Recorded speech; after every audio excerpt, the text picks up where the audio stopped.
Creer es tu derecho. Este es el lema de la campaña que ayuda a la Iglesia necesitada, dedica a crear conciencia sobre este derecho violado en tantos países. Hay muchas formas de violencia contra la libertad religiosa y en ocasiones se muestra en menosprecio y silencios muy cerca de nosotros. La libertad religiosa es un derecho fundamental que está recogido en el artículo 18 de la Declaración Universal de Derechos Humanos, pero todo nos invita a la reflexión porque no siempre las leyes universales protegen a las personas amenazadas. Hoy contamos con Diego Cañizares, de Ayuda a la Iglesia Necesitada en Córdoba, que nos va a ayudar a adentrarnos en estas condiciones de amenaza en las que viven muchos hermanos cristianos.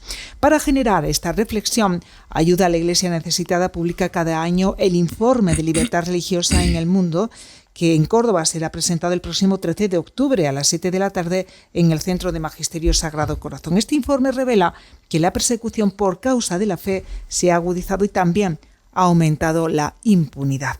La libertad religiosa, Diego, atañe a todas las personas y todos los credos, pero no está garantizado este derecho en todo el mundo. ¿Cómo es el mapa de esta limitación de este derecho? ¿Dónde y por qué está más acentuado? Buenas tardes, bienvenido. Buenos días, de Natividad.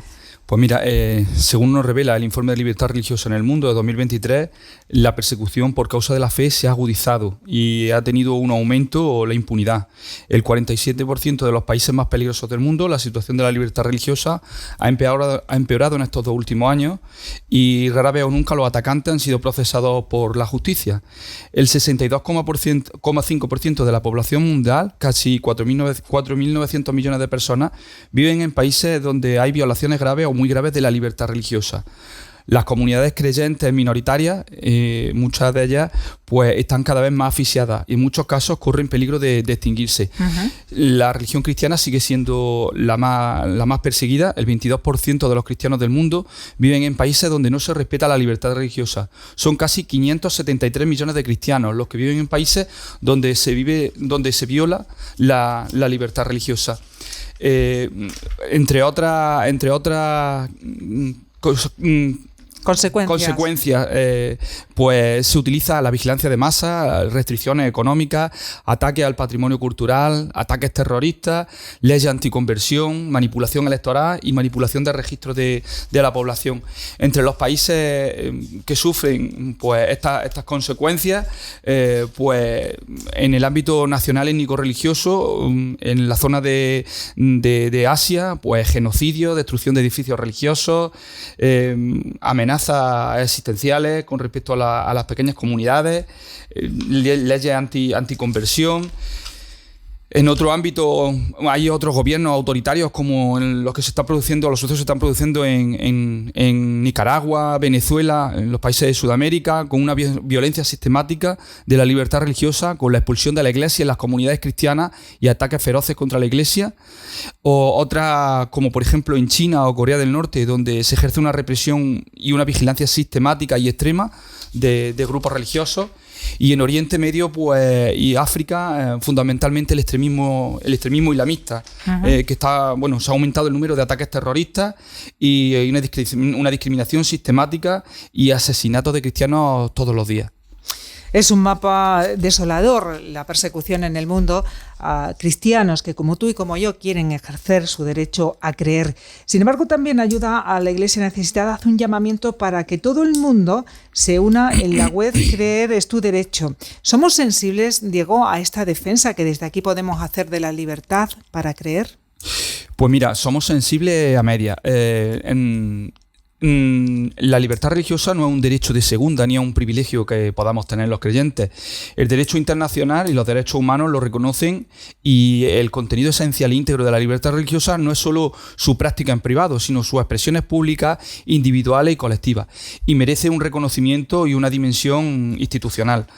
El Papa pues ha hablado de que existe una persecución de guante blanco o una persecución religiosa educada, que se está produciendo en Occidente, que acusa a la libertad religiosa de ser un obstáculo para la libertad y el desarrollo social, con la intención de dejar esa libertad religiosa subrogada, ¿no?, a una mera libertad de culto en privado, prohibiéndose las manifestaciones públicas de fe en muchísimos sitios del mundo. De eso queremos hablar ahora, porque según explica José Luis Bazán, que es asesor jurídico de la Comisión de las Conferencias Episcopales de la Unión Europea, no se trata de una libertad abstracta, sino de un derecho que debe ser aplicado y respetado en todos los niveles y ámbitos, como el educativo, el laboral, el sanitario. Sin embargo, hay una intención en muchos ámbitos de relegar a la esfera privada la práctica religiosa. ¿Cómo se detecta esta intención de recortar el derecho a creer? ¿Cómo se detecta en España? Pues mira, en España es verdad que ha habido un aumento de la intolerancia religiosa. Ejemplo de ello, pues lo tenemos en el aumento de casos en pintadas en iglesias y la profanación de iglesias en muchos lugares. Existe, pues, políticas que demonizan la actitud de la Iglesia ante el no al aborto, el sí a la vida, o la maternidad subrogada, o la libertad de los jóvenes, una libertad de los jóvenes mal entendida por parte de las instituciones públicas y que intentan, pues, echar la culpa de todo eso a la libertad religiosa. Uh-huh. Y sin duda también hay algunas formas de violencia, ¿no?, que se acaban detectando, pues, en forma de eso, de menosprecio, de silencios a la actividad propia de la Iglesia. Vosotros aquí en Córdoba, en el ámbito diocesano, en el ámbito más cercano, ¿tenéis alguna experiencia objetiva que os indique que también hay una intención de recortar nuestro derecho? Pues sí, hay por parte de algunas plataformas existentes, bueno, pues afrentan, ¿no?, a la Iglesia ante